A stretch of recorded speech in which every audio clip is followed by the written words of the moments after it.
नमस्कार प्यारे विद्यार्थियों, श्री करणी एकेडमी एंड एजुटेक के डिजिटल प्लेटफॉर्म पर आप सभी का स्वागत, सभी का अभिनंदन। प्यारे बच्चों, हम बात कर रहे थे प्रारंभिक समाज यानी अर्ली सोसाइटी की बात कर रहे थे कि प्रारंभिक समाज में है वो मानव की स्थिति क्या थी।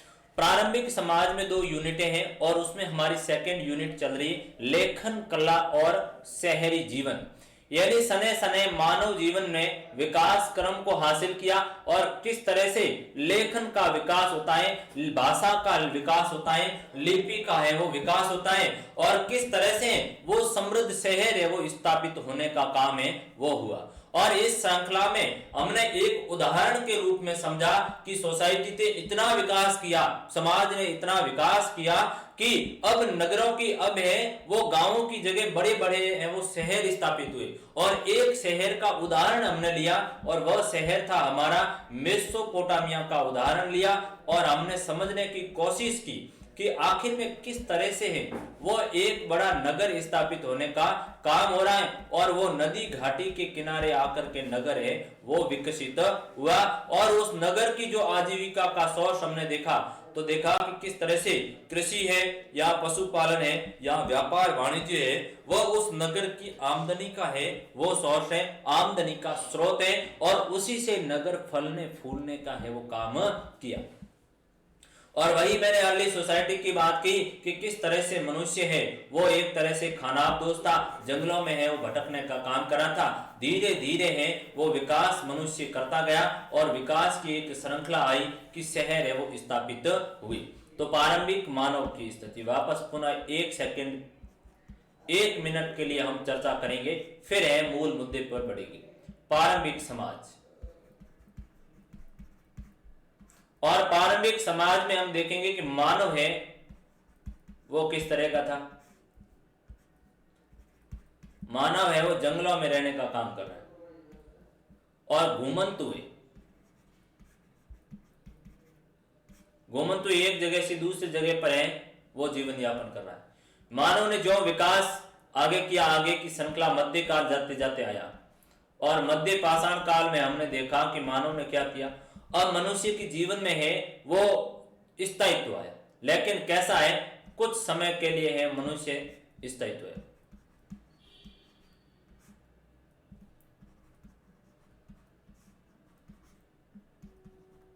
कुछ समय स्थायित्व आया तो क्या हुआ कि लोगों ने है वो पशुपालन किया।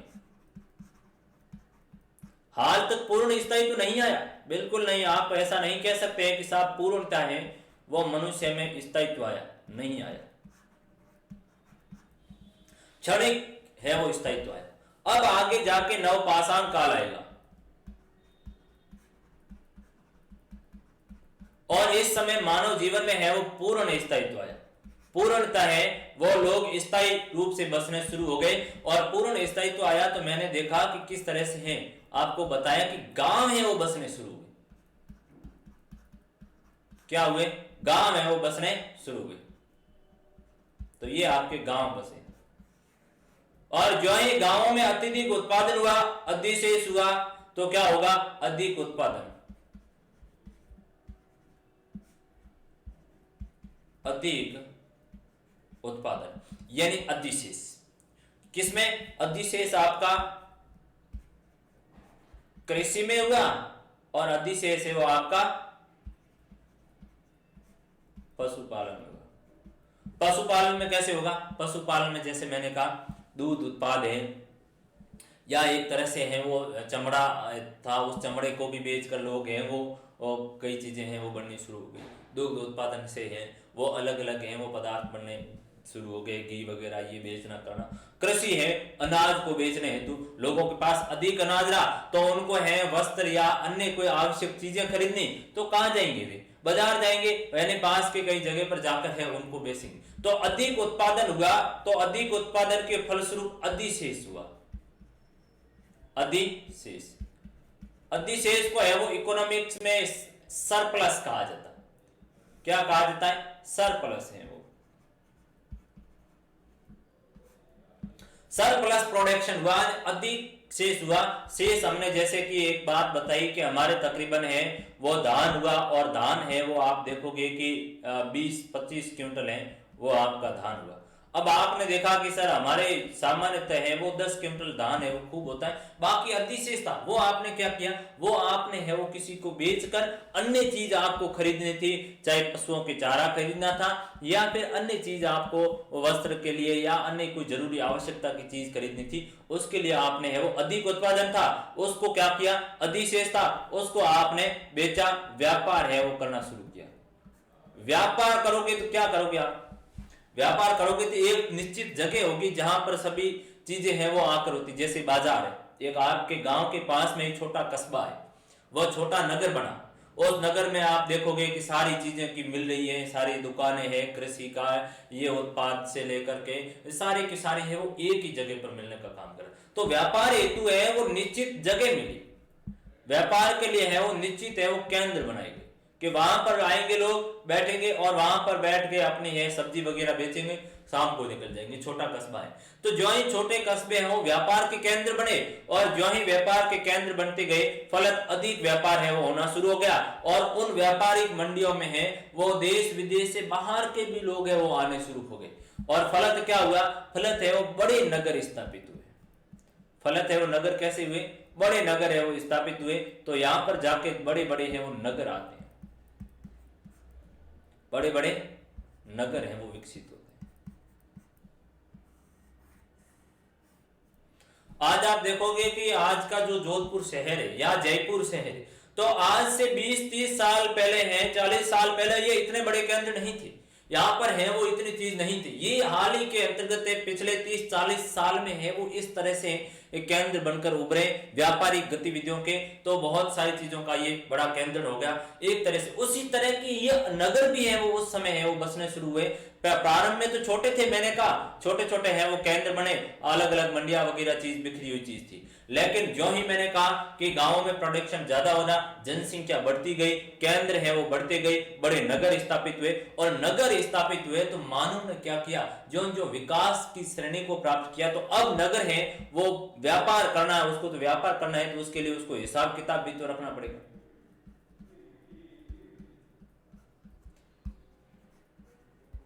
हिसाब किताब उसको रखना पड़ेगा और हिसाब किताब रखना होगा तो उसके लिए उनको भाषा की आवश्यकता होगी और भाषा की आवश्यकता होगी तो उससे पहले उसको लिपि की आवश्यकता होगी, वो कैसे लिखेगा।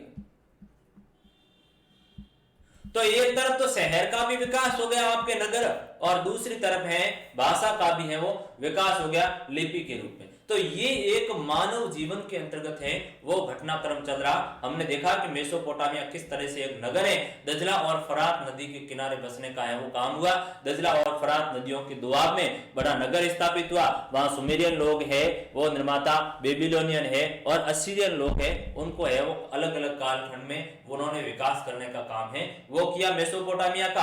और किस तरह से नगर है वो श्रृंखलाबद्ध से बसा हुआ, उसके बारे में हमारे जो जानकारी का जो स्रोत है वो चाहे औजार के रूप में हो, चाहे मूर्तियों के रूप में हो, चाहे है वो सिक्कों के रूप में हो या चाहे आभूषण के रूप में हो, तो ये अलग अलग हमें जो साक्ष्य मिले उनसे इस बात की है वो जानकारी मिली कि साहब नगर है वो इतना समृद्ध था। तो ये जो लेखन कला के बारे में वो भी साक्ष्य वहीं से हमें मिलती है, पट्टिकाएं मिलती है और उनके ऊपर बाकायदा किलाक्षर लिपि में है वो लिखा हुआ है।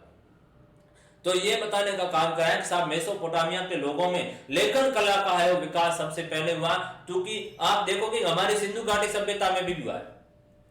सिंधु घाटी की भी लिपि देखोगे तो वो भी आपकी ब्रेस्टोफेदन तरह की लिपि है, वो भी उस तरह में उसमें भी उत्कीर्ण करके ये लिखा गया।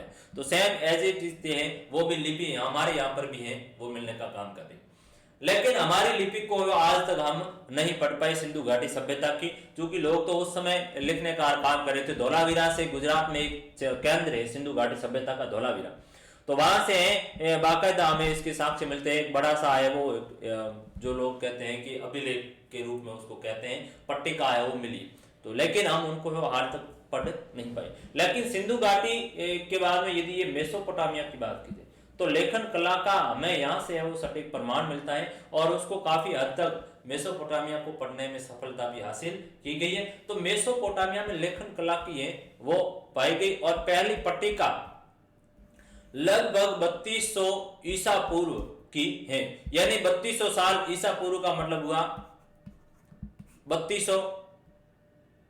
3200 तो है वो पहले के, और आज के हैं वो आप 2000 साल ये मानो, आज 2020 चल रहा है, 2000 ये मानो, 2020 साल को आप पीछे वालों को रखो, तो ये आपका जो कालखंड आया तकरीबन 3200-4200 यानी 5200 साल पहले, 5200 वर्ष पहले है वो मेसोपोटामिया के अंतर्गत लेखन कला का विकास हुआ। किसका विकास हुआ? लेखन कला का विकास है वो होता है, और लोग हैं वो सरकंडे पर, सरकंडे की तीखी नोक से किला अक्षर लिपि द्वारा लिखा जाता था, और इन पट्टिकाओं को धूप में है वो सुखा लिया जाता था। यानी मेसोपोटामिया में यदि हम लेखन कला की बात करेंगे तो उसके साक्ष्य हैं वो 3200 ईसा पूर्व में हुए, और लोग हैं वो सरकंडे की तीखी नोक के ऊपर हैं वो लिखने का काम करे थे, और तीखी नोक से ही उनके ऊपर क्या करें, एक तरह से खोद कर उनमें लिखा जाता था। चूंकि ये हमारी जो स्लेट है पट्टिका थी, और वो मिट्टी से बनी हुई, मैंने ये भी बताया था, मिट्टी की है वो पट्टिकाएं थी, उस समय कागज तो है वो था नहीं, तो ऐसी स्थिति में उनके ऊपर है वो तीखी जो ये नोक थी, तीखी नोक के द्वारा उन पर खुदाई करके जो भी था वो लिखा जाता था। आप जो भी आपकी श्रृंखला है उस पर आपको नोट करना है, तो इस रूप में है वो आप खोद कर उसके ऊपर लिख रहे थे। तो उसके जो हमें साक्ष्य मिले तकरीबन 3200 ईसा पूर्व की पट्टिका मिली है, जो धूप में सुखाई, पहले उसके ऊपर जब गीली थी उसको अच्छे तरह से मिट्टी को है वो गूंथ कर आपने तैयार किया, और फिर आपने उसके ऊपर है वो गीली मिट्टी के ऊपर उत्कीर्ण कर दिया, और गीली मिट्टी को उत्कीर्ण करने के बाद में आपने क्या किया, धूप में है वो उसको सुखा दिया गया, और सूखने के बाद में वो क्या हो गई, पक्की हो गई, अब वो उसके ऊपर मिटेगा नहीं।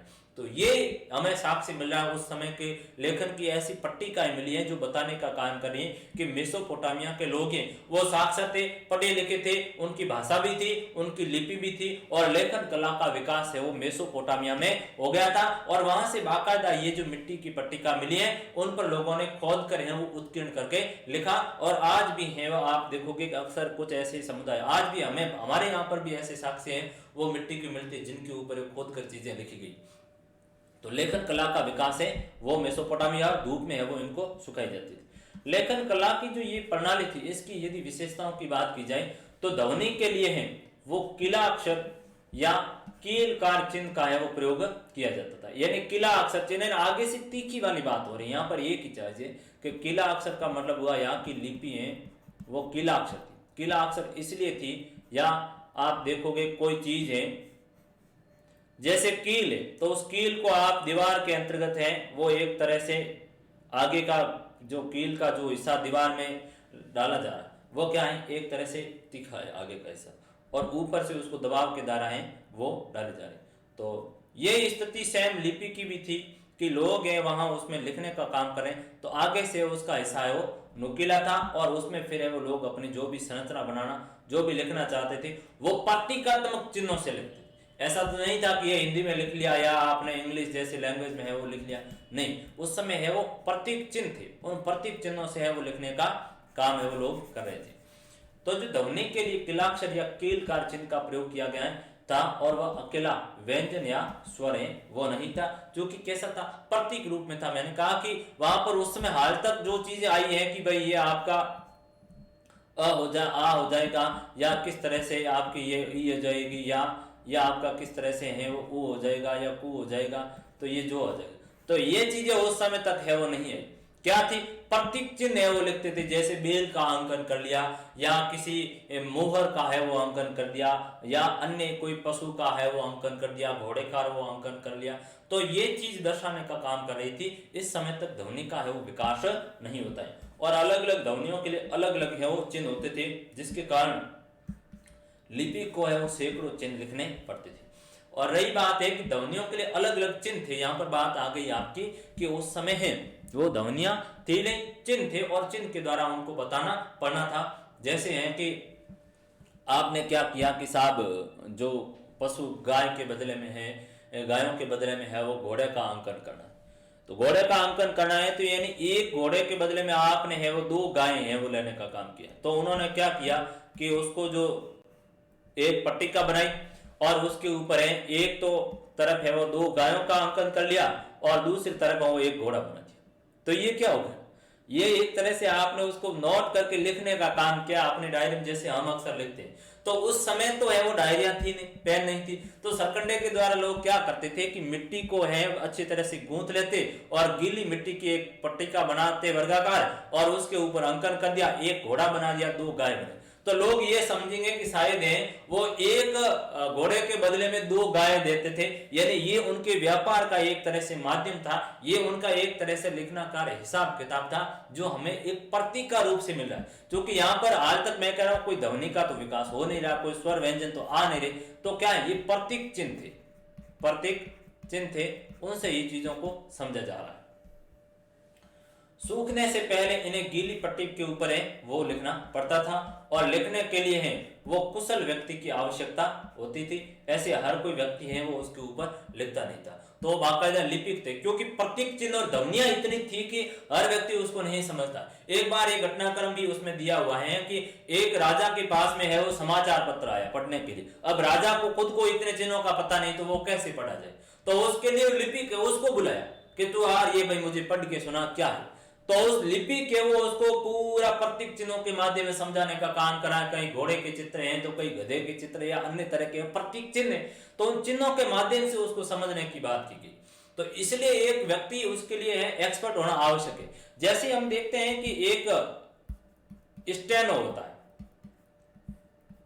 एक स्टेनोग्राफर होता है, आंसू लिपिक है वो होता है, इसको कहते हैं आंसू लिपिक। आप देखोगे कि आंसू लिपिक है वो बनते हैं, स्टेनोग्राफर बनते हैं। तो वे स्टेनोग्राफर बनते हैं तो उनके लिए भी कुछ कोडिंग भाषा होती है। जैसे एक बात को आप समझिए, बात यह है, मैं स्टेनोग्राफर की बात कर रहा हूं जो प्रतीक चिन्हों से लिखते हैं। जैसे कोर्ट में आप जाओगे, तो कोर्ट में जाओगे तो जो ही जज बोलता है उसके पास में ही नीचे एक लिपिक बैठा है, एक बाबू बैठा है, जो क्या कर रहा है जल्दी जल्दी है वो टक टक ऐसे करके चिन्ह करते जाता है और उनको लिखने का काम कर रहे हैं। क्योंकि मैं जितना फास्टली बोल रहा हूं उतने जल्दी तो आप है वो बात को लिख नहीं पाओगे, तो आपने क्या किया, निश्चित ऐसे चिन्ह, उन चिन्हों के माध्यम से आप ऐसे करते जा रहे हो, कहीं यहाँ पर ये कर लिया, कहीं ये इस तरह का चिन्ह कर लिया, कहीं ये कर लिया। तो ये चीज है प्रतीक चिन्हों के माध्यम से बताने का काम कर रहे हो, ताकि क्या है आप उसको बाद में भाषा में लिख सके। तो ये प्रतीक चिन्ह थे, इन्हीं चिन्हों के बाद में आप इसको भाषा में वो कन्वर्ट करते हैं, और ये काम आज भी स्टेनोग्राफर करता है। तो उस समय है ये स्थिति सेम की थी, उस समय प्रतीक चिन्ह थे और प्रतीक चिन्हों के माध्यम से है वो लोग लिखने का काम कर रहे थे। ये प्रतीक चिन्ह आगे, अब इसका मतलब क्या हुआ हमें तो समझ में नहीं आता, लेकिन वो एक्सपर्ट व्यक्ति ही उनको समझता था। ऐसी की स्थिति है वो हमारे मेसोपोटामिया में भी थी कि लिखने के लिए वो कुशल लोगों की आवश्यकता थी, एक्सपर्ट लोग थे, वे ही उस बात को लिख सकते थे, अन्य लोग हैं वो उसको अच्छे तरह से समझ नहीं पाते थे। और फिर हम देखेंगे कि इसमें भाषा की विशेष ध्वनियों को एक दृश्य के रूप में है वो लिखा जाता था, और भाषा को है वो ध्वनियों के रूप में प्रतीक चिन्ह के रूप में है वो लिखा जाता था, जो कि दृश्य के रूप में लिखा जाता था, वो प्रतीक चिन्ह के रूप में है वो लिखा जाता था। प्रतीक चिन्ह के बिना है वो आप नहीं लिख सकते। तो ये एक उनकी जो लेखन कला थी उनकी एक सामान्य सी है वो विशेषता बताई गई है। तो लेखन कला की बात आपके समझ में आ गई। चूंकि भाषा है तो भाषा को लिखने के लिए सीधी बात है, मैंने बताया लिपि की आवश्यकता होगी, और लिपि के लिए है आप देखोगे कि आपको चिन्ह तो चाहिए, प्रतीक चिन्ह तो चाहिए, उसके बिना तो कैसे लिखोगे। जैसे ये हमारा अ है, आ है, ये हमारा जैसे ई है या ई है या ऊ है या ऊ है, तो इसके लिए प्रतीक चिन्ह तो है ना आपके। ये अ है तो इसका प्रतीक चिन्ह आ गया आ का, ई है तो ई का ये आपके आ गया, बड़ी ई है तो इसका प्रतीक चिन्ह है वो ये आ गया, ऊ है तो ये आपके देखोगे ऊ, ये छोटा जो एक तरह से, फिर ये बड़ा ऊ है तो ये देख लो, तो ये क्या, ये बेसिक प्रतीक चिन्ह है। और इसी के प्रतीक चिन्हों से ही क्या होती है, ध्वनियों को है वो लिखने का काम किया जाता है। चूंकि ध्वनि है वो मौखिक होती है, बोली जाती है। आप हिंदी को पढ़े हुए तो आप समझोगे कि ध्वनि है वो मौखिक रूप में होती है, लेकिन उनको प्रतीक चिन्ह में जाके लिखेंगे तो वो लिखित जो फॉर्मेट होता है। तो यहां पर भी बात है कि ध्वनियों को वो दृश्य रूप में लिखा जाता था। अब ये आगे किलाक्षर, ये उनकी लिपि थी, जो मैंने पीछे बात की थी कि लिपि है वो मेसोपोटामियाई लोगों की लिपि किस तरह की थी। तो किलाक्षर लिपि थी जो क्यूनिफॉर्म शब्द से मिलकर बनी। किलाक्षर लिपि है ये भी लैटिन भाषा का एक शब्द है। एक शब्द है क्यूनी और दूसरा शब्द है फार्म। उस क्यूनिफॉर्म शब्द से मिलकर बना है। तो देखते हैं कि जो किलाक्षर शब्द है वो लैटिन भाषा का शब्द क्यूनिफॉर्म, ये लातीनी भाषा का शब्द है। लातीनी कहो या लैटिन भाषा कहो एक ही है। और ये लातीनी शब्द क्यूनिस से मिलकर बना है। लातीनी शब्द क्यूनिस,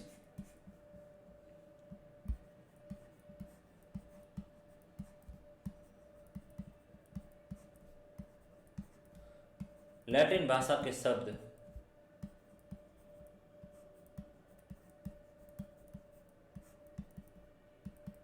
क्यूनियस से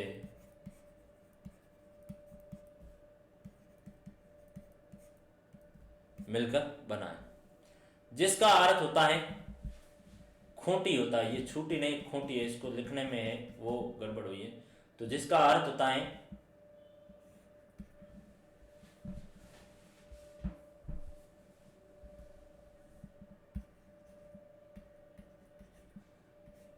जैसे आपके ये कील है, ये आगे से क्या है, एक तरह से आपकी नुकीला हिस्सा है। और ये जो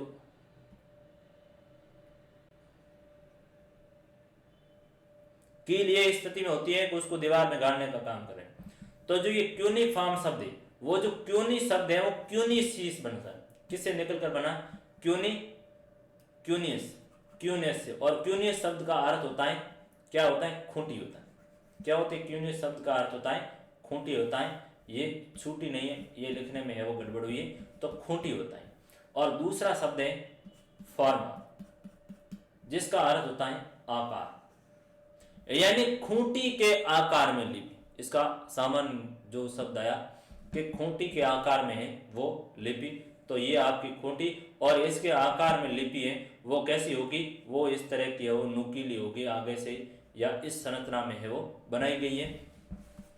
तो ये इनकी है वो लिपि थी किलाक्षर। एक शब्द आपके आया हुआ है चैप्टर में, तो बार बार आप उससे कंफ्यूज है, वो किलाक्षर आती, यानी कील के आकार में है वो उनकी क्या थी?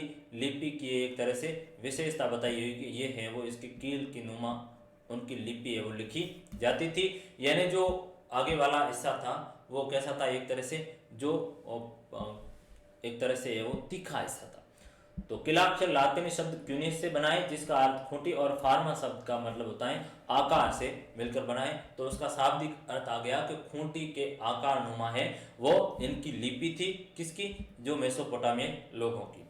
तो अब है वो मेसोपोटामियन लोगों की कृषि और जलवायु की क्या स्थिति, उसके बारे में हम अध्ययन करेंगे कि किस तरह के हैं वो लोग कृषि कार्य कर रहे थे और आखिर में जलवायु कैसी थी। क्योंकि मैंने आपको बताया कि जलवायु की दृष्टि से है वो समृद्ध था, सदाबहार सदानीरा नदियां बहने का काम करी। टिग्रिस और यूफ्रेटस जैसी यूफ्रेटस जैसी जो नदियां बह रही, दजरा और फरात जैसी जो नदियां बह रही, वो कैसी है? आपकी सदानीरा नदियां। और सदानीरा नदी है तो जमीन कैसी होगी? वहां पर है वो जलोढ़ प्रकार की नदी होगी। और जलोढ़ प्रकार की जो नदी जो मिट्टी होगी तो क्या होगा? उसमें कृषि है वो अधिक होगा, और कृषि अधिक होगी तो जनसंख्या कैसी होगी? सघन बसावट की होगी। तो हम कहेंगे कि साहब मेसोपोटामिया है वो कृषि की दृष्टि से है, वहां पर अधिक है वो उत्पादन होने का काम हो रहा है, क्योंकि सदानीरा नदी बहने के काम है वो कृषि अधिशेष। और जलवायु है वो एक तरह से आप देखोगे कि रेगिस्तान की जलवायु यानी तापमान है वो अधिक है, और जहां पर तापमान की अधिकता होगी तो वहां पर है वो गर्म फसलें है वो अच्छी होगी। जैसे हमारा राजस्थान को आप देख लो, आप राजस्थान में गंगानगर, हनुमानगढ़, बीकानेर का जो बेल्ट है, एक समय ऐसी स्थिति थी कि यहाँ पर कुछ था भी नहीं, सारा का सारा ये क्षेत्र बंजर पड़ा था। लेकिन ज्यों ही आप जो ये इंदिरा गांधी नहर आई, इंदिरा गांधी नहर ने गंगानगर की, हनुमानगढ़ की इस क्षेत्र की काया पलट करके रख ली।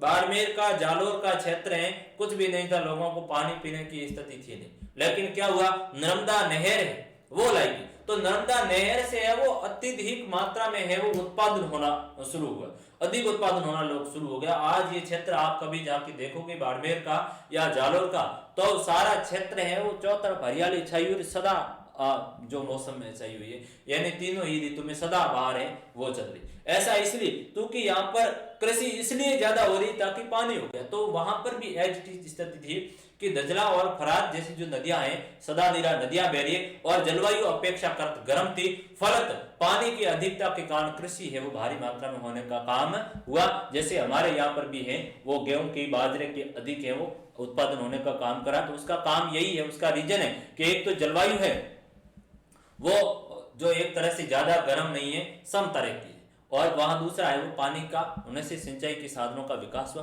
तो अधिक हुई। तो मेसोपोटामिया में ये स्थिति है कि दजला और फरात नाम की नदियां उत्तरी पहाड़ों से निकलकर अपने साथ उपजाऊ बारीक मिट्टी है वो लाती रही, और जब नदियों में बाढ़ आती है अथवा जब इनके पानी को सिंचाई के लिए खेतों में है वो ले जाया जाता है, तब ये उपजाऊ मिट्टी वहां क्या हो जाती है वो जमा हो जाती है।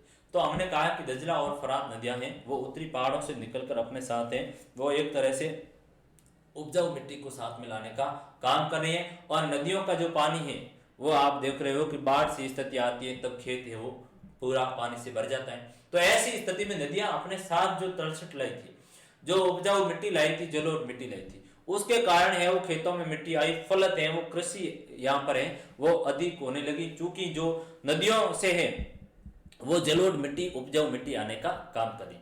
यहाँ का रेगिस्तानी भाग जो दक्षिण में स्थित है और यहाँ भी है, यहाँ भी कृषि की जाती है, यहाँ भी है वो कृषि की जाती है। यहाँ फरात नदी जब इन रेगिस्तानों में पहुंचती है तो छोटे छोटे कई धाराओं में बंटकर है वो नहरों के रूप में है वो विभाजित होता है, जिससे क्या होता है कृषि का है वो कार्य होता है। और यहाँ गेहूं है, जो है मटर है और मसूर की है वो खेती की जाती है। दूसरा इन्होंने कहा कि जो मेसोपोटामिया का दक्षिणी भाग जो हम देखेंगे कि फरात नदी है वहां पर बहरी, और रेगिस्तान का भाग है, रेगिस्तान का भाग है तो आप देखोगे कि उसका टेम्परेचर है, रेगिस्तान वहां होगा जहां टेम्परेचर या तो अत्यधिक ज्यादा होगा या अत्यधिक कम होगा। तो जहां रेगिस्तान वहां तापमान ज्यादा है तो सूखा रेगिस्तान होगा, और जहां पर तापमान बिल्कुल कम है जैसे लद्दाख है हमारा, तो लद्दाख भी एक रेगिस्तान है लेकिन वो कैसा बर्फीला ठंडा रेगिस्तान है। तो यहाँ पर है वो कैसा सूखा रेगिस्तान है। और यहाँ हम देखेंगे फरात नदी आती है तो रेगिस्तान में अलग अलग धाराओं में है वो छोटी छोटी धाराओं में बढ़ जाती है, यानी उससे बहुत सी नहरें निकाली गई।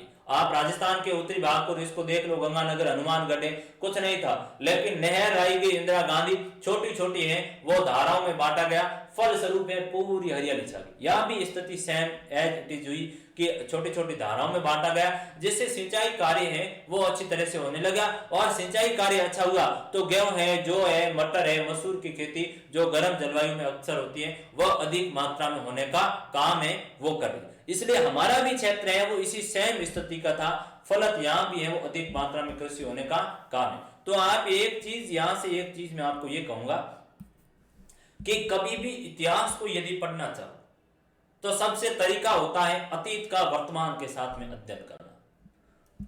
पूर्व में क्या था उसका हमारे वर्तमान जीवन के साथ आप अध्ययन करो। पहले मैंने कहा मेसोपोटामिया बड़ा शहर है, आप हमारे शहर के ऊपर ले आओ। शहर है तो क्या होगा, आज के शहर में है वो नगर सिस्टमेटिक रूप से बसा हुआ होगा, वहां पर है वो सड़कें एक दूसरे को अच्छी तरह से व्यवस्थित होगी, शहर में नाली व्यवस्था अच्छी तरीके से होगी, घर है वो क्रमबद्ध रूप से अलग अलग कॉलोनियों के रूप में, सोसाइटियों के रूप में है वो बसे हुए होंगे। फिर आप देखोगे परिवहन के साधनों की भी सुविधा होगी। तो एक शहर में सारी बुनियादी सुविधा मिल रही, उस समय भी सेम मिल रही थी। अब आ जाओ मेसोपोटामिया की कृषि और जलवायु, हमारे यहाँ राजस्थान की कृषि और जलवायु के ऊपर आप आ जाओ तो हम देखेंगे कि मेसोपोटामिया के साथ जो दक्षिण का भाग है रेगिस्तान है हमारा, ये देख लो राजस्थान का पश्चिमी भाग आपका रेगिस्तान का भाग है। तो वहां पर फरात नदी बह रही थी, और फरात नदी रेगिस्तान में है वो नहर के रूप में है, फरात नदी से है वो बांध बनाकर नहरें बनाई गई और पूरा रेगिस्तान है वो नहरों में विभाजित कर लिया। हमारी स्थिति देख लो सेम एज इट इज है। सतलज और व्यास नदी के ऊपर भाखड़ा नांगल बांध बनाया गया, और भाखड़ा नांगल बांध में है वो आपकी इंदिरा गांधी नहर है वो निकाली गई, और इंदिरा गांधी नहर आप देख लो राजस्थान में क्या स्थिति बदल कर रखी। अब यहाँ पूरा पूरा जो पूरा भाग है आप देखोगे गंगानगर, हनुमानगढ़, बीकानेर से होते हुए बाड़मेर तक, ये गडरा रोड तक है वो नहर जाने का काम कर रही। तो अलग अलग धाराओं में है वो इसको अलग अलग माइनर में बांटा गया, ताकि क्या हो, सिंचाई भी होगी और लोगों के पीने के लिए पेयजल की भी आपूर्ति होने का काम होगा। और जब पेयजल और सिंचाई दोनों हो जाएगी तो सीधी सी बात है, अधिक उत्पादन होगा। तो देख लो आपके वहां पर भी गेहूं जो मटर मसूर की खेती हो रही, तो हमारे यहाँ पर भी हो रही। तो सामान्य सी बात निकल कर आई कि वहां पर अधिक मात्रा में कृषि हो रही थी और जलवायु है वो अपेक्षाकृत गर्म होने का फायदा वो मेसोपोटामिया के लोगों को मिला। दक्षिणी मेसोपोटामिया की खेती है वो सबसे ज्यादा उपज देने वाली हुआ करती थी। हालांकि वहां फसल उपजाने के लिए आवश्यक वर्षा की है वो कमी रही। और दूसरी बात इन्होंने कहा कि दक्षिणी मेसोपोटामिया में खेती की उपज तो अच्छी होती थी, लेकिन अपेक्षा करते हैं वो क्या हो रही थी, वर्षा की कमी थी। चूंकि आप देखोगे कि रेगिस्तान होता है और रेगिस्तान में आपको पता है बारिश होती है, तो हम कहेंगे कि रेगिस्तान में हमारे राजस्थान की स्थिति देख लो कितनी बारिश हो रही है, यानी रेगिस्तान में बहुत ही कम बारिश होती है। रेगिस्तान इसलिए चूंकि वहां पर वृक्ष नहीं, भाई वृक्ष हरियाली पेड़ पौधे हुए तो बारिश अच्छी होगी, ये सीधा सा प्रकृति का एक साधारण सा रूल्स रहता है।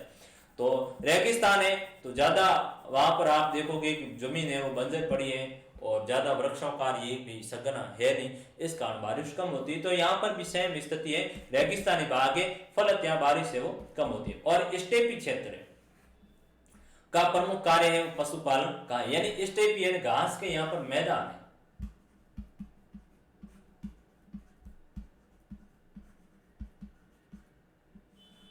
स्टेपी घास के मैदान है, जो कि दजला और फरात नदी वाला भाग है, उन नदियों के किनारे के ऊपर है वो क्या है, वहां पर घास है वो अधिक है। चूंकि नदी का जो नदी बेसिन है वो बेसिक क्या है, नदी बेसिन है वो जंगली भूभाग है, तो जंगल होगा तो वहां घास भी होगी। चूंकि नदी का जो तट वाला क्षेत्र है तो वहां हरियाली की है वो अधिकता होने के कारण पेड़ पौधे हैं वहां सघन है, फलत है वो घास अधिक है, तो घास के मैदान है। और घास के मैदान है वो पशुपालन के लिए उचित है, पशुओं को चराने के लिए है वो घास के मैदान, वहां से है पशुओं को क्या है चारे की व्यवस्था हो जाती है। तो यहाँ खेती के अलावा भेड़ बकरियां हैं स्टेपी घास के मैदानों, पूर्वोत्तरी मैदानों और पहाड़ों के ढालों पर है वो पाली जाती है। तो ये पहाड़ों के ढालों नहीं, पहाड़ों के ढालों के ऊपर है वो भेड़ बकरियों को है वो पालने का काम करें, लोग वहीं पर है वो अपने पशुओं को चरा रहे हैं और वहीं पर है वो रहने का काम है वो करें। तो एक तरह से हम कहेंगे कि साहब मेसोपोटामिया के अंतर्गत कृषि भी होती, लेकिन कुछ भाग ऐसे हैं जहां पर है वो पूर्ण बारिश होने की स्थिति में कृषि के अभाव में लोग क्या करें, स्टेपी क्षेत्र में जो घास का मैदान है, जो नदियों के तट वाला क्षेत्र है, वहां अपने पशुओं को ले जा रहे हैं भेड़ बकरियों को, और वहां पर उनका क्या करें पालन करने का काम करें और वहीं पर अपने पशुओं के साथ बसेरा करने का है वो काम कर रहे थे मेसोपोटामिया के लोग। अब देखेंगे कि मेसोपोटामिया के जो प्राचीनतम नगर है उनकी क्या स्थिति थी। मेसोपोटामिया की हम सारी व्यवस्था पढ़ रहे हैं, उनका कालखंड क्या था, मेसोपोटामिया किस तरह से नदियों के बीच का भूभाग है, उसकी विशेषता देखी, किस तरह से भाषा का विकास हो रहा है, लिपि का विकास हो रहा है, किस तरह की उसकी जलवायु थी, किस तरह की है वो कृषि की स्थिति थी, किस तरह की मुद्राएं थी, जानने के अध्ययन के स्रोत। और अब हम यहाँ की प्राचीन नगरों के ऊपर आए कि ऐसे कौन से हैं वो मेसोपोटामिया के अंतर्गत नगर थे जो यहाँ की सभ्यता को है वो बताने का काम है वो करें। तो उन मेसोपोटामिया के नगरों के बारे में हम क्या करेंगे, बात करेंगे, नगरों की बसावटों को भी देखेंगे और किस तरह से है वो मेसोपोटामिया के लोग हैं वो खगोल विद्या के जानकार थे। तो इस सभ्यता में नगरों का निर्माण है वो तकरीबन 3000 ईसा पूर्व में प्रारंभ है वो हो गया था, ईसा पूर्व में प्रारंभ हुआ, 3000 ईसा पूर्व में हो गया। तो 3000 साल वो प्लस 2000 साल है वो आपके लिए, यानी 5000 साल पूर्व की बात है जब मेसोपोटामिया नगर है वो प्रारंभ हो गए बनने हैं वो शुरू हो गए। और उसमें हमने देखा कि उपनगर है, उर है, मारी है, वो मेसोपोटामिया के क्या है प्राचीन है वो नगर थे। उर नगर में नगर नियोजन पद्धति का है वो अभाव था, यहाँ गलियां है वो टेढ़ी मेढ़ी और संकरी थी और जल निकास की प्रणाली भी अच्छी नहीं थी। और उर्वासी घर बनाते समय शकुन और उपशकुन पर क्या कर रहे थे विचार करते थे। मैंने प्रारंभ में बताया था कि मेसोपोटामिया के लोग वो ज्योतिष विद्या के जानकार थे। किसके जानकार थे,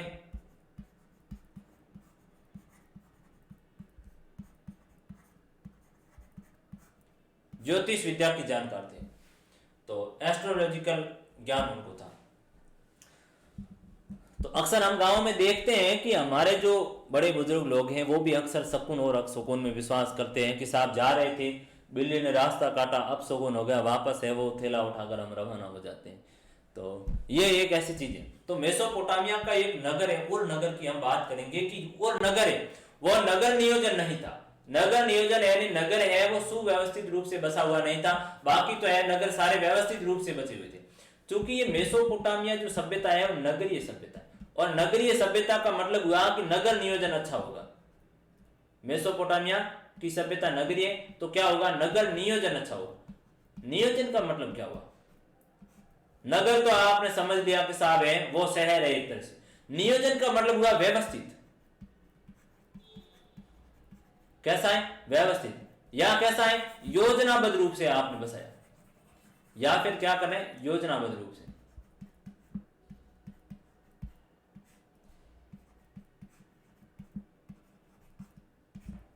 कक्षा 10 की एसएसटी में आपने पढ़ा था नियोजन, यानी भारत में है आर्थिक विकास हेतु नियोजन का काम किया गया, यानी सुव्यवस्थित योजनाबद्ध है वो काम प्रारंभ हुआ। उसके लिए पंचवर्षीय योजनाएं है वो प्रारंभ की गई थी। किस तरह से है वो नियोजन हेतु दादा भाई नौरोजी ये सलाह देते हैं। फिर नियोजन हेतु हम देखते हैं कि उसमें हमारे लिए है केसी नियोगी को बैठाया गया था और उनके अध्यक्षता में समिति गठित की, उस समिति रिकमेंडेशन दी और उसकी अनुशंसा के ऊपर है वो योजना आयोग बनाया गया। क्या बनाया गया, योजना आयोग है वो बनाया गया। तो नियोजन का काम है वो उस समय होता है प्रारंभ। तो नियोजन का मतलब है योजनाबद्ध रूप से व्यवस्थित रूप से काम करना। तो क्या उर नगर है वो व्यवस्थित था, नहीं था। उर नगर है वो नगर नियोजन की पत्तियां भाव देखने को मिलती है। नगर नियोजन होता तो पूरी गलियां है वो एक दूसरे को व्यवस्थित थी, एकदम सीधी और सपाट गलियां थी। गलियां है वो 90 डिग्री के कोण के ऊपर और काटने का काम कर रही है, यानी समकोण के ऊपर है वो काटने का काम कर रही है। ये आपकी मुख्य नहर, मुख्य जो रोड जा रही उससे एक ये गली अंदर जा रही, तो गली इस स्थिति में होगी एकदम सीधी। तो ये क्या कर रही है, एकदम 90 डिग्री समकोण का कोण बनाने का काम कर रही। ये गली है वो आगे एकदम सीधी जा रही, आगे भी ऐसे एक गली इसको काटने का काम कर रही, इस गली को एक अन्य गली इस तरह से काटने का काम कर रही। तो ये सारी श्रृंखला क्या है, एक दूसरे को समकोण के ऊपर काटने का है वो काम कर रही। एक दूसरे को किस स्थिति में काटने का काम करें, समकोण के ऊपर काटने का काम करें। तो ये एक नगरीय जो विकास था। लेकिन यहाँ पर कैसी है, टेढ़ी मेढ़ी है वो गलियां है वो बनाई हुई है, टेढ़ी मेढ़ी रूप में है वो चल रही है गलियां। तो ये कोई व्यवस्थित नगर नियोजन का उदाहरण है वो नहीं था। यहाँ पर ये स्थिति थी, ये स्थिति नहीं थी। और साथ ही साथ जल निकास प्रणाली भी नहीं थी, क्योंकि आप नगर नियोजन में सबसे जो महत्वपूर्ण होता है, नगर नियोजन की दो विशेषताएं सबसे बड़ी होती है। कोई भी नगर व्यवस्थित हुआ, जोधपुर देख लो या अन्य सभी नगर, कोई भी नगर है नियोजन होगा, व्यवस्थित नगर बनेगा, दो विशेषताएं महत्वपूर्ण होगी। एक तो उसकी सड़कें होगी और दूसरी होगी नालियां।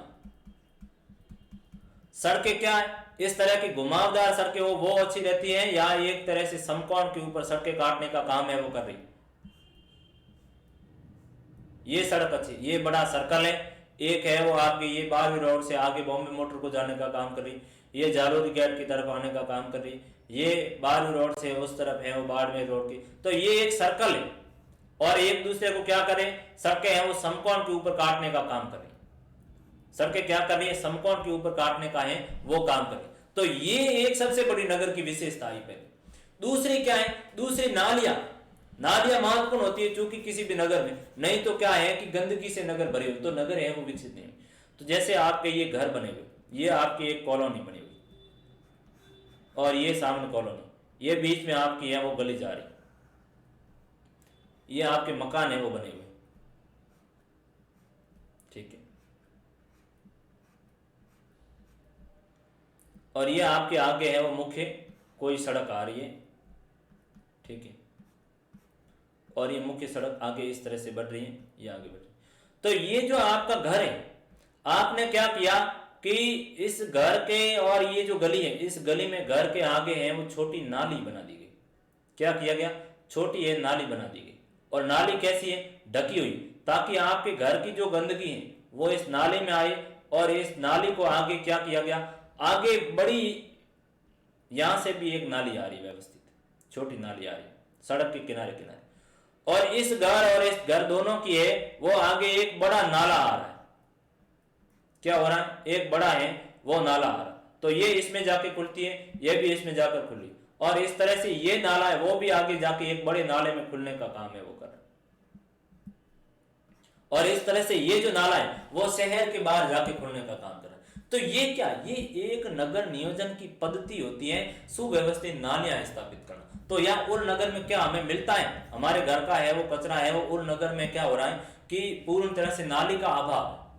तो ये एक व्यवस्था थी उर नगर की कि साहब जो हड़प्पा सिंधु सॉरी जो मेसोपोटामिया के लोग थे वो नगर व्यवस्थित बसे हुए थे, लेकिन उर नगर है उस वो प्राचीन होते हुए भी नगर नियोजन पद्धति का अभाव था। वहां लोग हैं वो व्यवस्थित तरह से, उनके घर भी नहीं बने हुए थे, सड़कें भी है वो टेढ़ी मेढ़ी संकरी थी, और जल निकास प्रणाली है उसका भी क्या था, एक तरह से अभाव था, उचित तरीके से है वो बनी हुई नहीं थी। फिर हम देखेंगे 2600 ईसा पूर्व के बाद फरात नदी की उग्र धारा पर है वो मारी नगर शाही राजधानी के रूप में है वो फला फूला। मारी करके एक नगर है उसकी बात की जाए, और ये कौन सी है, फरात नदी के है वो उग्र धारा, यानी उग्र का मतलब हुआ उर्वरक,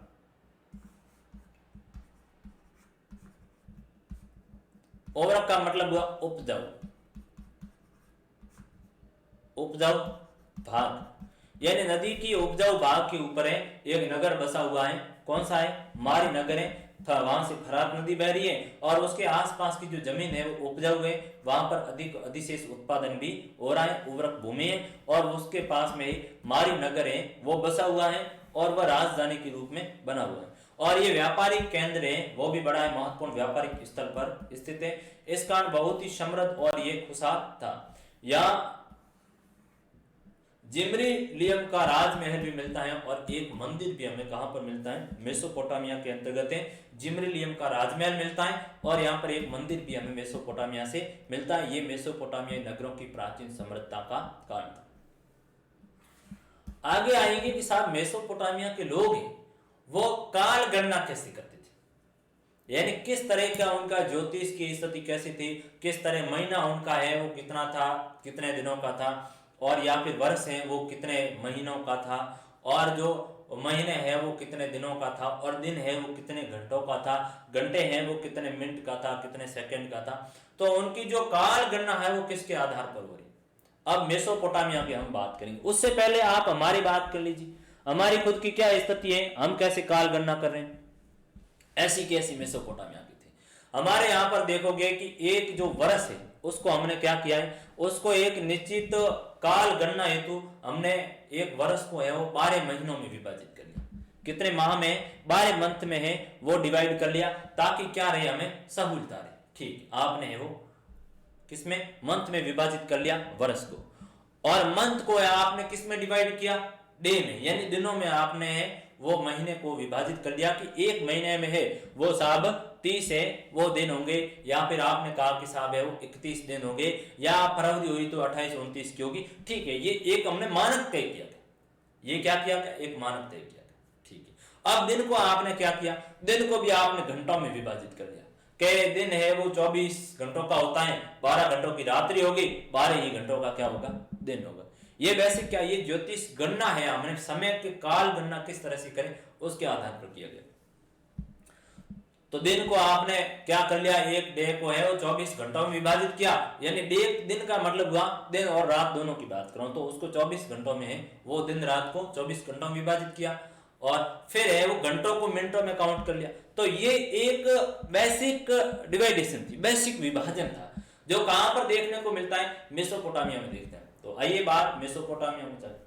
काल गणना और गणित की विद्वतापूर्ण परंपरा की दुनिया है वो मेसोपोटामिया को ही संपूर्ण देन थी। यानी इन्होंने कहा कि काल की गणना समय की गणना है, समय काल का यहाँ पर बात है समय गणना, आप इसको साधारण शब्दों में कहो समय। तो समय की जो गणना है और गणित के बारे में है वो अच्छी जानकारी और ज्ञान है, वो दुनिया को किसकी देन है, मेसोपोटामिया ने ही संपूर्ण दुनिया को सिखाने का काम किया। और इस सभ्यता के लोग आप देखोगे जो ये आपका गुणा है, भाग है, या वर्गमूल है, या फिर चक्रवर्ती ब्याज कैसे निकालना आदि से परिचित है, वो मेसोपोटामिया के लोग थे। और इसके बारे में हमें जानकारी वहां के प्रतीक चिन्हों से मिलती है, यानी गुणा भाग कैसे करना, वर्गमूल, चक्रवर्ती ब्याज, ये मेसोपोटामिया के लोगों की सी देन है, हमने है वो वहां से ग्रहण करने का काम किया, उन लोगों से ही मिली। अतः ये चीज शामिल जाहिर हुई कि मेसोपोटामिया के लोग हैं वो गणित विद्या में क्या थे, निपुण थे, और उन्होंने ही संपूर्ण विश्व को ये देने का काम है वो किया है। काल गणना के लिए यहाँ के लोगों ने एक वर्ष का 12 महीनों में क्या किया, विभाजन किया, और एक वर्ष का तो आपने है वो विभाजन कर लिया 12 महीनों में। ये ज्यादा समझाने की मुझे लगता है वो आवश्यकता नहीं होगी, क्योंकि ये क्या कर रहे हैं, हम दैनिक जीवन में इसका प्रयोग कर रहे हैं। एक वर्ष उसको हमने 12 महीनों में सामान्य विभाजन किया, और फिर हम देखेंगे कि एक जो महीना है या मंथ है उसको है वो कितने 4 हफ्तों में है वो विभाजित कर दिया। और फिर हम देखेंगे कि आगे जाके कि एक है, फिर हफ्तों को है वो दिन में डिवाइड कर लिया कि इतने है वो दिन का हफ्ता होगा, और दिन को है वो हमने क्या किया, घंटों में है वो विभाजित किया कि 24 घंटों का है वो दिन होगा, और घंटे को है वो मिनट में किया कि साहब एक घंटे में है वो 60 मिनट। तो ये बेसिक सा है वो डिवाइडेशन था, बेसिक सा है वो काल विभाजन था, जो मेसोपोटामिया के लोगों ने ही विश्व को दिखाने का, विश्व को देने का काम है वो मेसोपोटामिया के लोगों ने किया। तो काल गणना प्रारंभ है वो हमने मेसोपोटामिया से सारी की सारी सीख गई है। ज्योतिष विद्या में मेसोपोटामिया के लोग है वो निपुण थे। अब मेसोपोटामिया के शहरों के प्रकार है वो क्या था, किस तरह के शहर। मेसोपोटामिया की यदि शहरों की बात करोगे तो मेसोपोटामिया में आप देखोगे कुछ शहर ऐसे थे जो मंदिर के चारों ओर विकसित हुए, कुछ शहर ऐसे थे जो व्यापारिक केंद्र थे, यानी जो व्यापार है, मंडियां है, उनके किनारे इर्द गिर्द विकसित हुए, और कुछ ऐसे शहर थे जो शाही शहर थे, यानी राजतंत्र के अभिजात वर्ग के हैं वो ठिकाने थे। फलस्वरूप अभिजात वर्ग का ठिकाना उनके आसपास है वो क्या होना शुरू हो गया, लोगों ने बसना शुरू किया, तो वो शहर बसे। तो बेसिक तो यहाँ पर 3 प्रकार के हैं वो शहरों के हमें साक्ष्य मिलते हैं। तो मेसोपोटामिया में पहले वह शहर थे जो मंदिर के चारों ओर हैं वो विकसित हुए। एक मंदिर है वो आपका बना हुआ है, और उस मंदिर के जो चारों ओर है वो क्या है, एक आपका शहर है वो विकसित होने का काम कर रहा है। तो एक तो वह शहर जो मंदिर के चारों ओर है वो विकसित हो रहे हैं, मंदिर के चारों ओर विकसित हुए, मंदिर के चारों ओर लोग हैं वो क्या कर रहे हैं, रहने का है वो काम कर रहे हैं। तो मंदिर के चारों ओर है वो लोगों की क्या हो रही है, कॉलोनियां है वो बनने का काम है वो कर रहा है, बेसिक तो लोग है वो बसने शुरू हो गए। तो एक तो वे हैं जो मंदिर के चारों, दूसरे वे शहर थे जो व्यापार केंद्रों के चारों ओर रूप से हैं वो उभरने का काम है वो किए, यानी आपके ये बड़े बड़े व्यापार के केंद्र थे, मंडियां वगैरह थी, उनके आसपास है वो लोगों ने बसना है वो शुरू कर लिया। क्योंकि वहां रहेंगे तो लोगों को क्या है, वहां रहेंगे तो लोगों को व्यापारिक गतिविधियां, रोजगार हेतु वे निर्भर रहेंगे। आज भी आप देखते हो कि व्यापार के केंद्र लोग, सघन जनसंख्या के जमावट कहां पर है, शहरों में, क्योंकि लोगों को रोजगार और मिल रहा है। बाकी ज्यादातर आप कुछ देखोगे कि लोग मंदिर के पास में, चूंकि मेसोपोटामिया उस समय मंदिर है, वो बाकायदा पुजारी वगैरह धनी संपन्न लोग हुआ करते थे, तो इसलिए मंदिरों के पास है वो लोग बसना शुरू हुए। हमारी हड़प्पा सभ्यता मंदिरों के साक्ष्य नहीं मिलते, मेसोपोटामिया में है वो मिलते हैं। तो दूसरा मंदिर तो हमारा था ये, और तीसरा मंदिर था वो शाही अभिजात वर्ग जो रह रहा था, जो राजा महाराजाओं का या जो सक्षम लोग रह रहे थे, जैसे बड़े बड़े जो शक्ति संपन्न अमीर लोग रह रहे, तो उनके पास में भी छोटे छोटे हैं वो लोग रहना, छोटे छोटे घर बनाकर लोग रहेंगे, क्योंकि उनके वहां पर घर पर काम करना, दास वगैरह हैं रहते थे। तो ये एक व्यवस्था थी शाही शहर के रूप में कि मंदिर के चारों ओर, व्यापार केंद्रों के चारों ओर, और शाही का मतलब हुआ अभिजात, अभिजात का मतलब हुआ अमीर, या फिर राजा है, सामंत है, उनके घरों के आसपास है वो रहना पसंद करते हैं। आज भी देख लो लोग हैं अमीरों के पास में रहना ज्यादा करते हैं, व्यापार केंद्र बाजारों के संपर्क में है लोग, ज्यादा रहने का काम करें, हम शहरों में रह रहे। तो ये बेसिक सुविधा है। फिर हम देखेंगे कि शहरीकरण और नगरों की बसावट क्या थी, नगर किस तरह से है वो विकसित हुए थे। शहर और नगर है वो बड़ी संख्या में लोगों के रहने के स्थान है वो नहीं होते थे, और जब अर्थव्यवस्था में खाद्य उत्पादन के अतिरिक्त अन्य आर्थिक गतिविधियां हैं वो विकसित होने लगी, तब किसी एक स्थान पर जनसंख्या का घनत्व है वो बढ़ जाता है। इसके फलस्वरूप है वो कस्बे बसने शुरू हो गए, और शहरी अर्थव्यवस्था में खाद्य उत्पादन के अलावा व्यापार उत्पादन और तरह तरह की सेवाओं की भी महत्वपूर्ण भूमिका होती है। नगर के लोग आत्मनिर्भर नहीं रहते और उन्हें नगर या गांव के अन्य लोगों द्वारा उत्पादन वस्तुओं या दी जाने वाली वस्तुओं के लिए उन पर क्या होना पड़ता था, आश्रित होना पड़ता और उन आपस में लेन देन होता था। इस प्रकार हम देखते हैं कि शहरी क्रियाकलाप है वो लोगों के आवागमन के ऊपर टिका हुआ था। यानी मेसोपोटामिया में यदि शहरों की बात करें, नगरों की बसावट को देखा जाए तो नगर है और गांव है वो एक दूसरे से पूरी तरह से जुड़े हुए थे। आज भी आप देख लो क्या स्थिति है, क्या शहर आत्मनिर्भर है? नहीं है। शहर है वो गांवों के ऊपर टिके हुए ले और गांव है वो भी शहरों के ऊपर आज के समय में है वो टिके हुए। गांवों को आवश्यकता की चीज रहती, कृषि उत्पादन किया, पशुपालन आपने किया, तो आप बेचोगे कहां? आपको पास में कोई बड़े नगर में बेचना पड़ेगा, वहां जाकर आप चीजों को बेचोगे और आपकी अन्य आवश्यकता की चीजें वो आप वहां से लाओगे। उसी तरह शहरों की भी स्थिति देख लो, शहरों में कंपनियां वगैरह सारी सब कुछ चीजें मिल रही, लेकिन आपको अनाज है वो लाना पड़ेगा कहां से? गांव से लाना पड़ेगा। आपको डेयरी उत्पाद दूध वगैरह है ये लाना पड़ेगा, कहां से लाओगे? आप गांव से लाओगे। तो एक स्थिति यहां पर आई कि शहरों में हम देख रहे हैं कि जनसंख्या बढ़ रही है, लेकिन फिर भी है शहर है वो गांवों के ऊपर निर्भर थे और गांव है वो शहरों के ऊपर, दोनों एक दूसरे के ऊपर निर्भर थे। शहरों की आवश्यकता गांवों से थी और गांवों को भी है वो बाजार जरूरत थी, इसलिए लोग एक दूसरे के क्रियाकलाप में जुड़े हुए थे ताकि अपने जीवन यापन को अच्छे तरह से गुजारने का काम है वो कर सके, अपने व्यापारिक गतिविधियों को भी अच्छे तरह से है वो काम कर सके। आज भी सेम स्थिति है। शहर में कंपनियों को कच्चा माल चाहिएगा, कहां से? आप कृषि उत्पाद के रूप में कच्चा माल लाना। आपको कोई फैक्ट्री लगा, मानो कि आपने है वो ब्रेड की फैक्ट्री लगाई या बिस्किट की फैक्ट्री वगैरह लगे, तो आप क्या करोगे? आपको गांव तो जाना पड़ेगा, गेहूं तो आप वहां से लाओगे, तो ये आखिर में बनाओगे कैसे बनाओगे? तो ये एक सीधी सी बात हो गई। जैसे उस कपास है गांव में है, वहां खेतों में उत्पाद हो, आप वस्त्र आपको बुनाई करनी है, तो आप है वो शहर में आप कंपनी लगा रहे हो और वो कहां पर बिकेगा? आपका बाजार में है वो वस्त्र बिकेगा। तो स्थिति यह है कि गांव और शहर एक दूसरे के ऊपर निर्भर थे, अन्यथा वो नहीं चल सकता। अब देखेंगे कि शहरी जीवन की विशेषताएं क्या है, उनको देखोगे। शहरी जीवन की क्या विशेषता? शहरों की क्या विशेषता है? शहरों में श्रम विभाजन था, सबसे बड़ी बात। श्रम विभाजन का मतलब हुआ कार्य विभाजन। कार्य विभाजन का मतलब हुआ सोनार है वो सोने का काम करेगा, लोहार है वो किसका काम करेगा? सोने का करेगा? नहीं करेगा, तो वो लोहे का करेगा। बढ़ई है वो किसका करेगा? लकड़ी का काम करेगा, सुतारी। इस तरह से है वो अध्यापक डॉक्टर का काम करेगा? नहीं करेगा, वो पढ़ाने का काम करेगा। इस तरह चिकित्सक है वो चिकित्सा का काम कर रहा है। तो ये क्या है? ये उस समय शहरों के अंतर्गत काम का विभाजन था, अलग अलग लोग हैं वो काम करेंगे और एक दूसरे के ऊपर है वो उनकी आवश्यकता की पूर्ति हो जाती थी। अब यदि जो बड़ी लकड़ी वाले व्यक्ति को कुछ एक अपने उपकरण लोहे के बनाने पड़ते तो वह लोहार के पास में है वह जाएगा। तो जैसे वही जो सोनार है सोने का काम कर रहा, उसको कुछ एक ऐसी चीज है जो लोहे की चाहिए ताकि उपकरण के रूप में, तो वो लोहार के पास में जाएगा। तो ये चीजें एक दूसरे के ऊपर निर्भरता थी और काम का है वो विभाजन था। उसके जो हमें साक्ष्य हैं, उसके जो हमें विशेषता है वो मेसोपोटामिया की सभ्यता में मिलती है।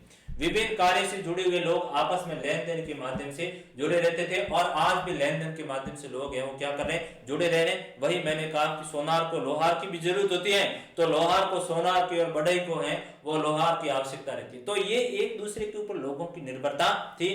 साथ ही साथ में हम देखेंगे कि मेसोपोटामिया के लोगों खाद्यान्न का तो अधिक उत्पादन हो रहा था, लेकिन ईंधन जो इनको है खनिज के लिए बाहरी देशों से खनिज वगैरह मंगवाना पड़ता था। तो वही शहरी निर्माताओं के लिए ईंधन है, धातु है, विभिन्न प्रकार के पत्थर है, लकड़ी है आदि जरूरी चीजें भिन्न भिन्न जगहों से लानी पड़ती थी। तो शहरों को जो आवश्यकता की चीजें थी वो अलग अलग जगहों से लाकर लोग क्या करते थे? एकत्रित थे वो करते थे। अब है वो हमें इसके माल की आवाजाही कैसी होती थी, यानी किस तरह से वो माल को बेचने का ये काम करते थे।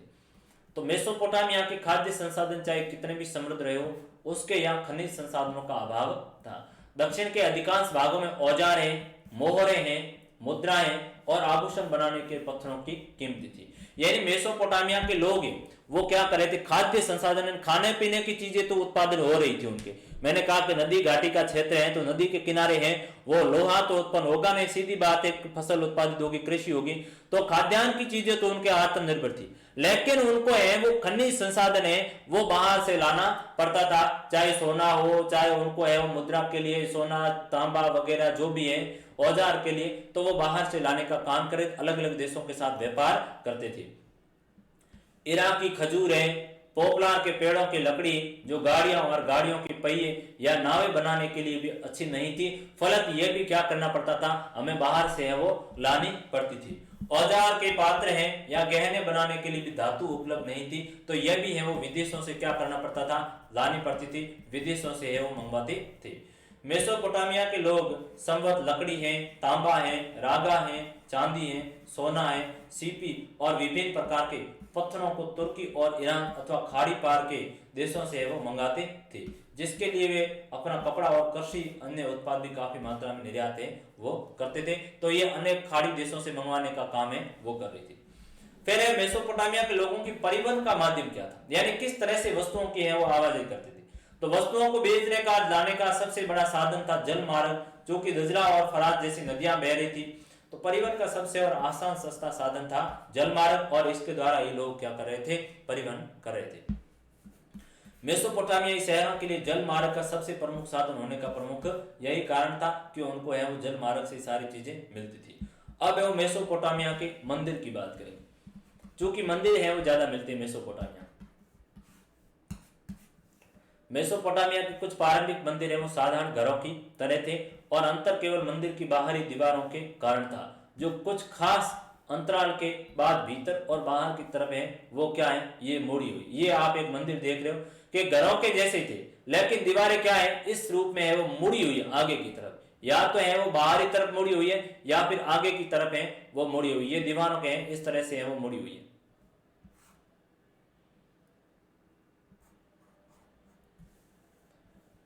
और चंद्र और इनाना है वो प्रेम और युद्ध की देवी और यहाँ के प्रमुख देवी देवता थे। तो और है वो चंद्र देवता और इनाना है वो प्रेम और युद्ध की देवी थी उनकी, और ये कच्ची ईंटों से बना हुआ मंदिर था, और इन मंदिर में विभिन्न प्रकार के देवी देवता निवास करते थे, जैसे और है जो चंद्रमा को कहा जाता है, और इनाना है जो प्रेम और युद्ध की देवी थी, और इनाना देवी है वो प्रेम और युद्ध की देवी थी। तो इनाना देवी का पूजन हमें करना चाहिए। फिर हम देखेंगे कि देवताओं का है वो पूजन कैसे कर रहे थे। देवता है वो पूजा का केंद्र बिंदु होता था। लोग देवी देवताओं के लिए अन्न है, दही है, मछली है वो लाते थे। आराध्य देव सैद्धांतिक रूप से खेतों है, मत्स्य क्षेत्र, स्थानीय लोगों के पशुधन का स्वामी माना गया, और समय पर आने पर उपज को उत्पादित वस्तुओं में बदलने की प्रक्रिया, जैसे तेल निकालना, अनाज पीसना, कातरना, ऊनी कपड़ों को बुनना आदि मंदिर के पास में ही किया जाता था। बात को आप समझिए कि यदि वहां देवता की स्थिति देखी जाए तो देवता है वो पूजा का केंद्र बिंदु था, देवता ही सर्वोच्च शक्ति थे। आज वो लोग क्या करें कि देवता का पूजन करने के लिए अन्न ले जाते थे, दही या मछली है वो ले जाकर उसको भोग लगवाते। आज हमारे समाज में भी हो रहा है, बिल्कुल हो रहा है। हम भी जाते हैं देवी देवताओं को, जो कृषि कार्य हमारे अच्छा उत्पादन हुआ तो हम जाकर है वहां पर अन्न ले जाते हैं। आप देखोगे किन्हीं के घर में है वो पशु रखते हैं, यदि उस समय है नई जो दूध वगैरह हुआ तो आप जाके मंदिर में अपने पूज्य देवता को चढ़ाते हैं, क्या बहुत ही ज्यादा हमारे हैं वो दूध दही जो गाय भैंस देती रहे। मछली पकड़ कर लाते और ज्यादा होती तो वो वहां पर भी है भोग देने का काम करे। तो सैद्धांतिक रूप से जो देवता होता वो खेतों का स्वामी माना गया, मत्स्य है स्थानीय लोगों के पशुधन का स्वामी माना गया। आज भी स्थिति है बिल्कुल बिल्कुल। हम जो कृषि कार्य, जब बारिश होती है कृषि कार्य प्रारंभ करते हैं तो लोग है वो तेजा गीत गाते हैं, तेजा जी को है, और बिल्कुल है नाग देवता की उनकी पूजा का काम करते हैं। तो ये क्या, ये उस समय भी व्यवस्था थी जो आज समाज में प्रचलित है। स्थानीय पशुधन का स्वामी माना, जैसे हम बाबूजी राठौड़ है, हमारे ऊंट के हैं, ऊंट बीमार पड़ता है तो बाबूजी की आप पूजा। तो उस समय भी लोग उसी स्थिति में थे कि स्थानीय लोग है वो पशुधन को स्वामी मानते थे, देवताओं को, और उनकी पूजा करते थे। और जो चीज व्यापार का केंद्र था वो भी मैंने कहा नगर गांव बसा हुआ, मंदिर के आसपास है वो नगर बसा हुआ था। तो लोग क्या करेंगे, तेल निकालना है या अनाज पीसना या काटना है, ऊनी वस्त्र बनाना करना, ये सारा मंदिर के आसपास है वो व्यापारिक केंद्र था, व्यापारिक गतिविधियों के रूप में था। अतः मंदिर का है वो वहां बड़ा योगदान था। तो ये मंदिर की है वो स्थिति थी। अब देखेंगे कि मेसोपोटामिया के शासक की क्या स्थिति है, किस तरह का है वहां पर है वो राजा काम कर रहे हैं। तो राजा की स्थिति है वो देख लेंगे मेसोपोटामिया के अंतर्गत। समय का विभाजन सिकंदर के उत्तराधिकारियों द्वारा है वो अपनाया गया, यहाँ से है रोम तथा इस्लाम की दुनिया में, बाद में मध्य युगीन यूरोप में भी है। वो काल गणना है वो किसकी थी, मेसोपोटामिया के शासकों के द्वारा की गई थी। यानी समय का विभाजन मेसोपोटामिया के शासकों में सिकंदर के उत्तराधिकारियों ने किया, और ये विभाजन कहाँ गया, रोम गया, और रोम के बाद में इस्लामिक दुनिया, एशिया, अफ्रीका और मध्य यूरोप में भी समय का विभाजन है वो इन्हीं के द्वारा किया गया, यूरोप के शासकों के द्वारा। गिलगामेश है वो उरुक नगर का एक शासक था, और वह क्या था, महान योद्धा था, जिसने दूर दूर तक के प्रदेशों को अपने अधीन है वो कर लिया था। तो ये शासक की बात की जा रही है कि हम देखेंगे कि मेसोपोटामिया के अंतर्गत है वो गिलगामेश है वो कहाँ का राजा है, उरुक नगर है, वहां का राजा महान योद्धा है। इसने आसपास के बहुत से क्षेत्रों को जीतकर अपने साम्राज्य में मिलाने का काम किया। बहुत से प्रदेश है वो इसके समय इनके अधीन थे, किनके, उरुक नगर के राजा गिलगामेश के। अतः हम कह सकते हैं कि हमें वहां से वो राजा की ऐसी मूर्तियां, मरण मूर्तियां मिलने का काम कर रही, जो ये दर्शाने का काम। और वो कैसे पता चला कि साहब ये उरुक नगर का बड़े भूभाग में, वो इसलिए है कि राजा की जो मरण मूर्तियां हैं वो बड़े भूभाग के ऊपर मिलने का काम करे। तो ये अनुमान लगाया गया कि साहब एक व्यक्ति का है वो मरण मूर्तियां बड़े भूभाग पर मिलने का काम करे, तो शायद उसका जो साहित्य से पता चला कि उलुग गिलगामेश करके राजा है वो उरुक नगर का निवासी और महान योद्धा था, फलत उसके अधीन बड़ा साम्राज्य था। असीरिया का शासक है अश्शुरबनीपाल ने बेबीलोनिया से कई मिट्टी की पट्टिका मंगवाकर निन्वे में है वो एक पुस्तकालय स्थापित करने का क्या किया गया, कार्य है वो किया गया, जो ये दर्शाने का काम कर रहे हैं कि वह भी अपने साम्राज्य का विस्तार है वो उस व्यक्ति ने किया था। फिर हम देखेंगे कि नेबोपुलासर ने है वो 625 ईस्वी में बेबीलोनिया को है वो असीरियाई आधिपत्य से है वो एक तरह से मुक्त करवाने का काम है वो इसने किया था। फिर हम आगे देखेंगे कि 331 ईस्वी पूर्व में सिकंदर सेक्टर से पराजित होने तक है बेबीलोन दुनिया का एक प्रमुख है वो नगर बना रहा, और नेबोनेट है वो क्या हो रहा है, नेबोनेट जो है वो स्वतंत्र बेबीलोन का एक अंतिम शासक है वो 331 ईस्वी पूर्व तक है वो रहने का काम कर रहा है। इस तरह से ये एक मेसोपोटामियाई सभ्यता का है वो हमारे पास एक बड़ा जो साम्राज्य किस तरह से था, किस तरह से एक बड़ा नगर विकसित होने का काम है वो कर रहा है। तो मोटे तौर पर है वो मैंने मेसोपोटामियाई जो शहर के बारे में बताया, किस तरह का है वो मेसोपोटामियाई शहरी और जीवन था, किस तरह है वो लेखन कला का विकास हुआ, किस तरह साम्राज्य का विकास हुआ, किस तरह का नगर था, जलवायु कृषि की क्या स्थिति थी, और किस तरह से है माल की आवाजाही होने का काम हो रहा है, तो किस तरह से है वो मंदिर बनने का काम हो रहा है, और किस तरह से मंदिर के आसपास का क्षेत्र व्यापारिक गतिविधियों का केंद्र है वो रहा। इस प्रकार प्यारे बच्चों मोटे तौर पर हमारा जो अंतिम जो अध्याय था सेकंड वो यहीं पर संपन्न हुआ। मुझे उम्मीद है, अपेक्षा है कि आपको ये अच्छी तरह से समझ में आ गया होगा। इसी के साथ आप सभी का बहुत बहुत धन्यवाद।